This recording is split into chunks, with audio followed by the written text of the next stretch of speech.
Hi guys, welcome back to my channel. I'm here with another update for you regarding my bariatric journey.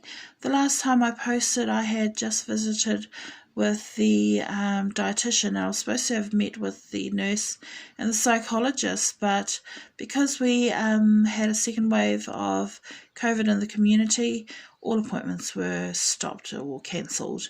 So yesterday I finally had that appointment with the nurse, and tomorrow I will have the appointment with the psychologist.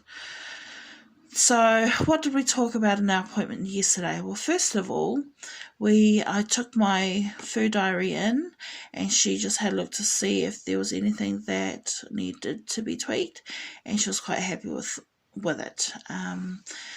Exercise, I have to do exercise. I stopped doing exercises 6 weeks ago when I had my operation to remove 2 cysts from near my right ovary.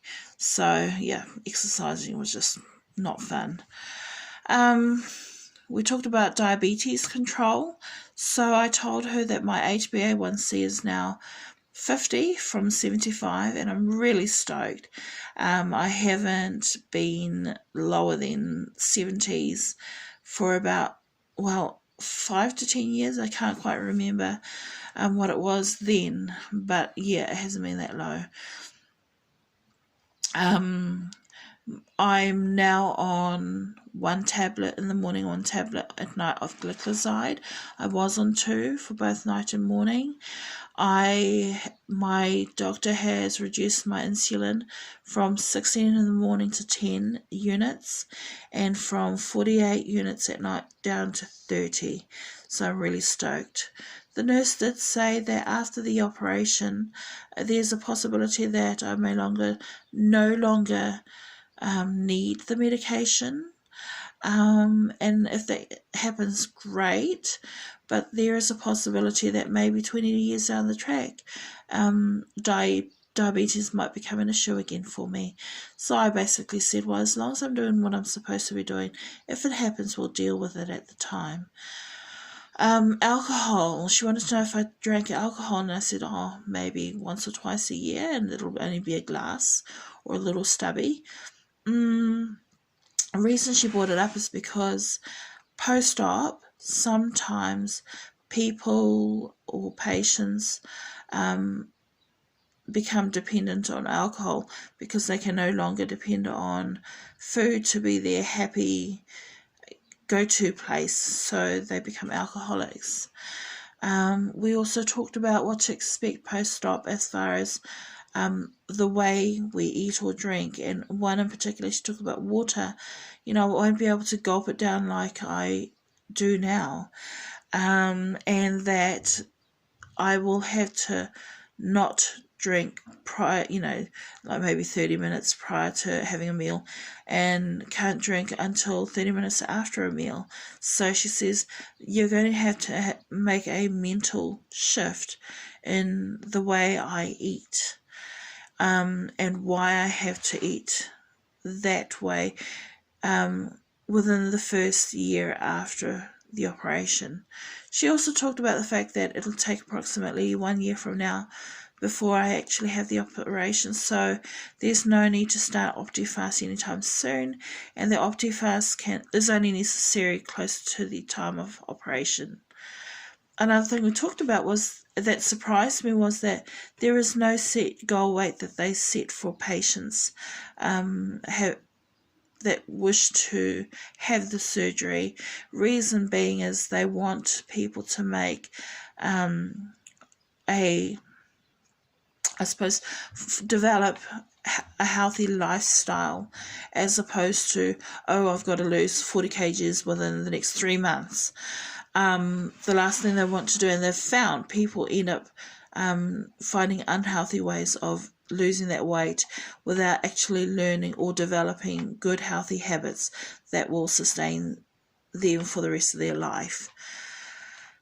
Closer to the operation, she said that they'll work very closely with my diabetes team.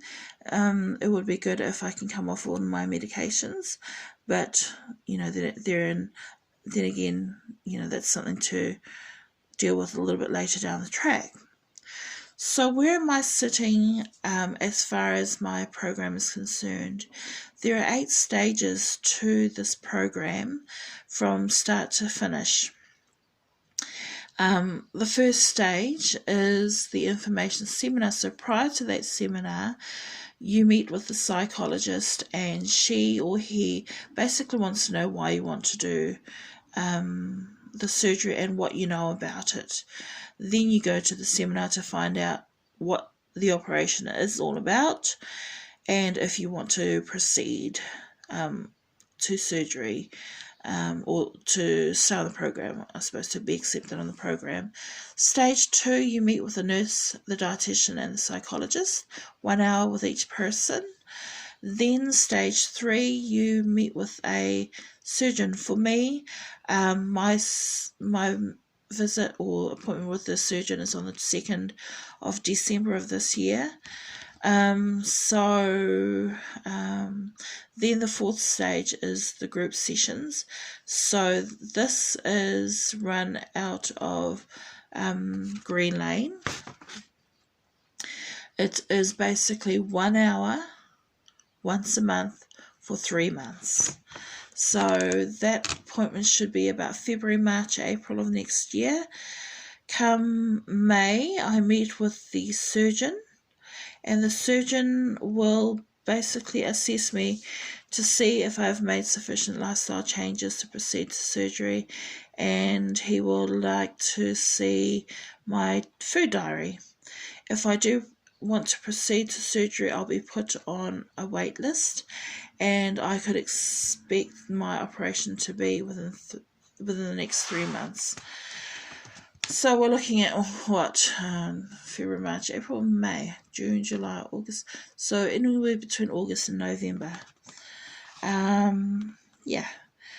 Prior to the operation, I have to attend an OptiFast group session, and this is on a Friday from 2 to 3 p.m. at the stage at the Greenland Clinical Centre, and I've got to allow 1 hour for this appointment. Pre-admission clinic, this will be at Greenland Clinical Centre. I will meet with a nurse, a pharmacist, and an anaesthetist technician or anaesthetic technician, and I got to allow 2 hours for these appointments. And then yahoo, the last stage is surgery. So that's what it's going to look like for me. I'm at stage 2, and I believe all the other stages will just fly by. I just had to push through. Now, my kids are not too keen on the idea of me having my operation, but I says, they understand why I'm doing it. They say to me, "Mummy, why don't you just give it a go, try to lose the weight on your own?" I'm thinking, yeah, I will. I've been trying that for the last 3 years, and even though I haven't achieved what I wanted to achieve, I'm still going to keep trying. I'm not going to stop trying. I eat healthy now. Now I just need to exercise. So that's the update, and I will post another video either tomorrow or the day after to let you know what was discussed or what will be discussed in that appointment with the psychologist. Okay, thank you guys. Have a good one.